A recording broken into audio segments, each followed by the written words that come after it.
The entire lecture hall erupted into applause. The clapping wasn't for a brilliant answer to a tough question or even for the professor. It was for me. I sat frozen in Karen's seat, my heart pounding like a drum, as everyone cheered.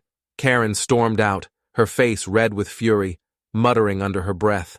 It was the last thing I'd ever expected. Just minutes earlier, I was facing her full-on rage, and now she was gone. The professor's sharp words still echoed in the air, cutting through the tension like a knife. Entitlement like this has no place in medicine or in life. I glanced around, unsure whether to feel proud or nervous. Everyone was looking at me. Some were smiling, others giving me small nods of approval. But one thought loomed larger than anything else. What happens now? My name is Alex, and I'm in my first year of medical school. It's supposed to be one of the toughest times of my life, but until the day Karen targeted me, I never imagined just how intense it could get. Let me tell you about Karen. From the very first day, she acted like she owned the place. She was loud, bossy, and seemed to enjoy making people feel small. If someone was slow to answer a professor's question, Karen would roll her eyes.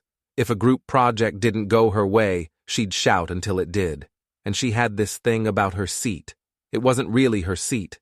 It was just the third chair in the second row of our lecture hall. But Karen sat there every single day, and she made sure no one else did. Everyone knew better than to sit there, until the day I forgot. That day began like any other. My alarm went off at 6:30 a.m., and I groaned as I rolled out of bed. I hadn't slept well. I'd been up late studying for a big test. My notes were a mess, and I was still worried I didn't understand everything. I grabbed my bag, rushed out the door, and barely made it to class on time. The lecture hall was already filling up when I arrived. I scanned the room for a seat and spotted an empty one near the front. Without thinking, I slid into it, set my bag down, and pulled out my notebook. 5 minutes later, I felt a tap on my shoulder. I turned around and found myself face to face with Karen. She looked furious. "That's my seat," she said, her voice low and sharp. I blinked. "Your seat?" I didn't see a name on it. Karen's eyes narrowed. "Everyone knows this is where I sit. Get up. I don't see why I have to move," I said, trying to keep my voice steady. My stomach churned, but I refused to show it. "It's just a chair." Karen's voice got louder. "It's my chair. Move, or it'll make you." I looked around. People were watching now, their heads turning toward us like meerkats. No one said a word. I could feel the heat rising in my cheeks, but I wasn't about to let Karen bully me. "No," I said firmly. "I'm staying right here." Karen's jaw dropped. It was clear no one had ever said no to her before. For a moment, she seemed stunned. Then her face twisted into an angry scowl. "You're going to regret this," she hissed. The lecture hall doors swung open, and Professor Hammond walked in. Karen immediately raised her hand. "Professor," she called out, her voice dripping with fake sweetness. "I need your help. Someone's sitting in my seat." Professor Hammond raised an eyebrow. "Your seat?"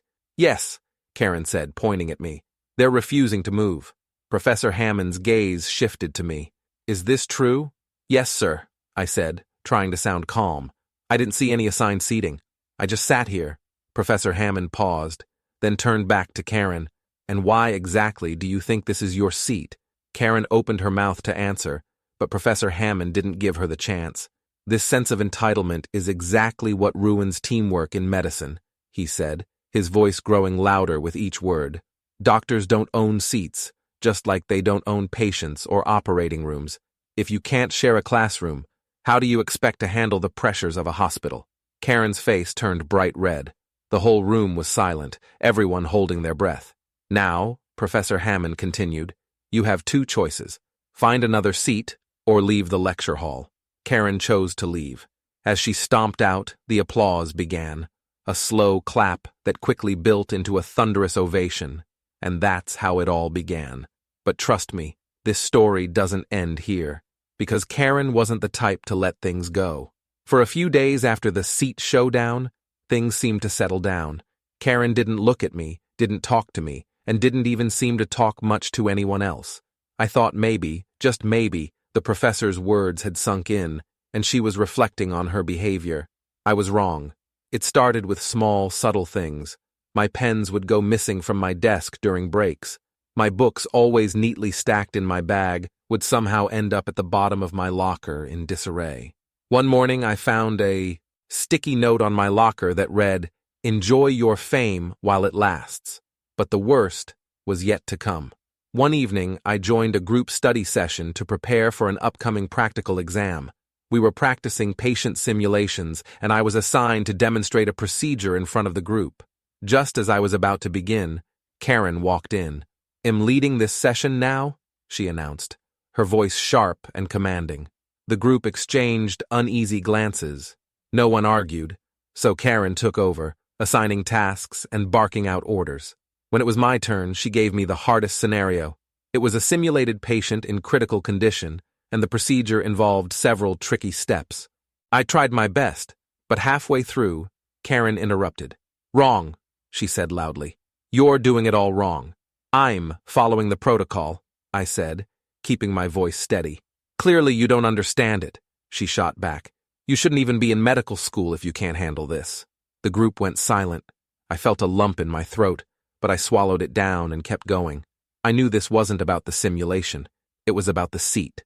From that day on, Karen's behavior became more aggressive. She began talking loudly about me in class, making snide comments about how some people couldn't handle the pressure of medical school. She'd glare at me whenever our paths crossed, her eyes filled with disdain. I tried to ignore her, but the constant tension was wearing me down. I started second-guessing myself, wondering if I'd been too harsh that first day. Maybe I should have just moved. Maybe all this drama wasn't worth it. But then, something happened that reminded me why I couldn't back down. Our class was assigned to observe doctors in a real hospital for the first time. I was nervous, but excited it was a chance to see what being a doctor was really like. Karen and I ended up in the same observation group, which made my stomach twist, but I decided to focus on the experience. The doctor we were shadowing asked if any of us wanted to take a patient's history. My hand shot up. I wanted to prove to myself, and maybe to Karen, that I belonged here. The patient was an elderly woman with a kind smile. I introduced myself and began asking questions about her symptoms. She seemed comfortable, even laughing at one of my jokes. But then Karen stepped in. "Are you sure you're asking the right questions?" she said loudly, cutting me off mid-sentence. The patient looked confused, and I felt my face heat up. Karen continued, pointing out every little thing I did, making it clear she thought I was incompetent. When the session ended, the doctor pulled me aside. "You handled that well," she said.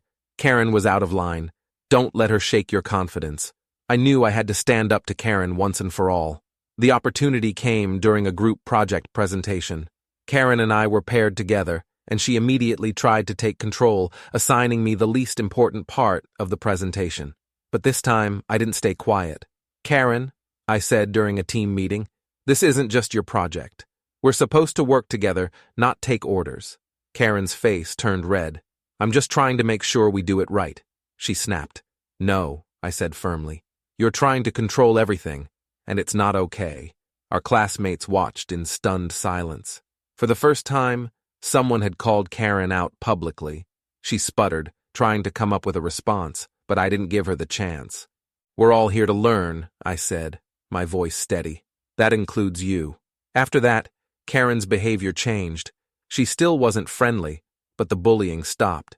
Maybe she realized she couldn't intimidate everyone, or maybe she finally understood what the professor had said that day about entitlement. As for me, I learned something important. Standing up for yourself isn't always easy, but it's worth it. Whether it's in medical school, a career, or life, confidence and resilience are just as important as knowledge. Looking back, I think about how that applause in the lecture hall wasn't just for me. It was for everyone who's ever had to face a Karen and refused to back down.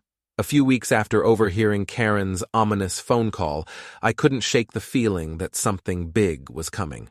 The tension around her had been growing again, more whispers, strange glances, and moments when she seemed to be planning something. The day it all came crashing down started like any other. It was the morning of our final practical assessment, the culmination of months of training. The results of this exam would determine who advanced to the next phase of the program and who didn't. Everyone was on edge.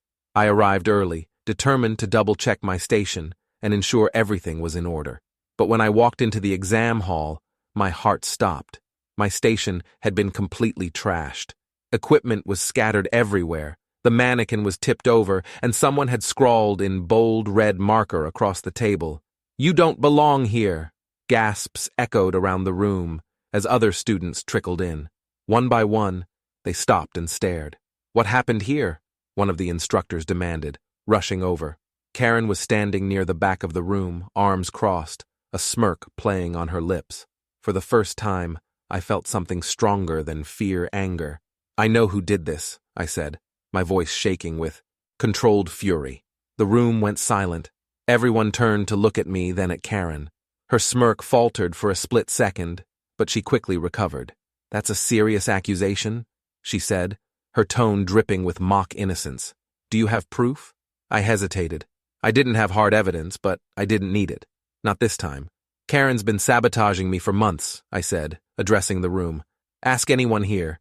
They've seen it, even if they've been too afraid to say anything." Murmurs spread through the crowd. A few students nodded hesitantly. One of my classmates, Emily, stepped forward. "I saw her leaving the exam hall last night," she said. "She shouldn't have been here after hours." Karen's face turned pale. "That doesn't mean anything," she snapped. "You can't prove I did this." Before anyone could respond, Professor Hammond walked in. He took one look at the scene and raised an eyebrow. "What is going on here?" he demanded. I started to explain, but before I could finish, a security guard entered the room, holding up a small device, a hidden camera. "We've been investigating reports of tampering," the guard said. "Last night we installed a camera in this hall. Let's see what it captured." Karen's face drained of all color. The security guard pulled out a tablet and played the footage. There, clear as day, was Karen, sneaking into the exam hall after hours and trashing my station. The room erupted in gasps and whispers. Professor Hammond's face hardened. "Karen? My office. Now." Karen was expelled that same day. The administration decided her repeated actions showed a pattern of behavior that couldn't be ignored. As she was escorted out of the building, she avoided everyone's eyes. For the first time in months, I felt a weight lift off my shoulders. The person who had tried so hard to bring me down was gone, but Karen wasn't finished. 2 weeks later, rumors started circulating that she was planning to sue the school for defamation. She claimed the footage was taken out of context and that she was framed. I received an anonymous email. "You may have won this round, but it's not over." I forwarded the email to the administration, who assured me they would handle it. But I couldn't shake the feeling that Karen was still out there, plotting her next move. And so, the story didn't truly end it, just moved into the shadows, waiting for the next twist. With Karen gone, the atmosphere in med school transformed. The cloud of tension that had followed me everywhere seemed to vanish overnight. Classmates who had stayed silent before now approached me, offering words of support. "Hey, Alex," Emily said one afternoon. "I just wanted to say you're brave. I should have spoken up sooner. Karen made life miserable for so many of us, but you stood your ground. That's inspiring." Hearing those words gave me a new sense of confidence. I realized that standing up to Karen wasn't just about me. It had shown others that they didn't have to tolerate unfair treatment either. The final practical assessment, the one Karen had tried so hard to sabotage, went off without a hitch. My station was reset, and I threw myself into the challenge with everything I had. The scenario was intense, a patient experiencing a life-threatening allergic reaction. I stayed calm, worked through each step methodically, and completed the simulation with time to spare. When the results were posted a week later, my name was at the top of the list. "Congratulations," Professor Hammond said, stopping me in the hall. "You've shown remarkable resilience and skill under pressure. Those qualities will serve you well as a doctor." Hearing that felt like a victory not just over Karen, but over my own doubts. By the next semester, I had become something of a leader in my cohort. Classmates came to me for advice, and I started organizing study groups to help everyone prepare for exams. "Alex," one of my peers said during a session, "you're like the glue that holds this class together. I don't know how you do it." I smiled. "It's not just me," I said. "We all have to support each other. That's how we'll succeed, not by tearing each other down." The group nodded in agreement. I felt a deep sense of pride. On the last day of the semester, I found myself alone in the lecture hall, the same one where it all began. I sat in what had once been Karen's seat and looked around. This room had been the site of so many challenges, but it was also where I'd grown the most. I thought about the person I'd been on that first day, nervous, unsure of myself, afraid of confrontation. I didn't feel like that person anymore. Instead, I felt strong, capable, ready for whatever came next. As I walked out of the lecture hall for the last time that semester, I couldn't help but smile. Med school was far from over, and I knew there would be more challenges ahead, but I also knew I could face them. Karen had tried to break me, but in the end, she'd only made me stronger. And that strength, that was mine to keep, forever. Years later, as I stood in the hallway of a bustling hospital, I looked at the embroidered name on my white coat, Dr. Alex Harper. The title felt both weighty and natural, like something I had earned through sweat, tears, and determination. I had faced many challenges since Medici, Chul, but nothing ever seemed as daunting as those early days when I was just finding my place. Karen's voice, her smirks, and her schemes were distant memories now, echoes of a time when I doubted myself. But what stayed with me wasn't the bitterness or anger, it was the lessons I had learned. Karen had taught me, in her own twisted way, the importance of resilience. Her attempts to tear me down forced me to build myself up. She showed me the kind of doctor and person I didn't want to be. I also learned that silence can be as harmful as the actions of a bully. If my classmates and I had stood together sooner, maybe Karen wouldn't have caused as much damage. That knowledge shaped me into an advocate for fairness, ensuring that no one under my mentorship ever felt alone. Most importantly, I learned the power of courage. Standing up to Karen wasn't easy, but it was necessary. That moment became a cornerstone of who I was, someone who wouldn't back down in the face of intimidation, someone who believed in their own worth. As I made my rounds, guiding a group of bright-eyed medical students, I saw a younger version of myself in one of them, a quiet, nervous student who seemed hesitant to speak up. During a break, I pulled them aside. "You know," I said, "I used to feel just like you, like I didn't belong, like I wasn't good enough. But here's the truth. You're here because you do belong. Don't let anyone make you doubt that, not even yourself." The student's face lit up with a tentative smile. I patted their shoulder, knowing that small moments like this could make a world of difference. Life isn't always fair, and the path to success is rarely smooth. But every challenge, every trial, is an opportunity to grow. Karen may have been my first big obstacle, but she wasn't the last. The difference was, after facing her, I knew I could handle whatever came next. As I walked back into the busy ward, I felt a sense of gratitude, not for Karen's actions, but for the strength I found in overcoming them. Because in the end, the greatest triumph wasn't defeating her. It was discovering my own resilience and realizing that no one could ever take it away.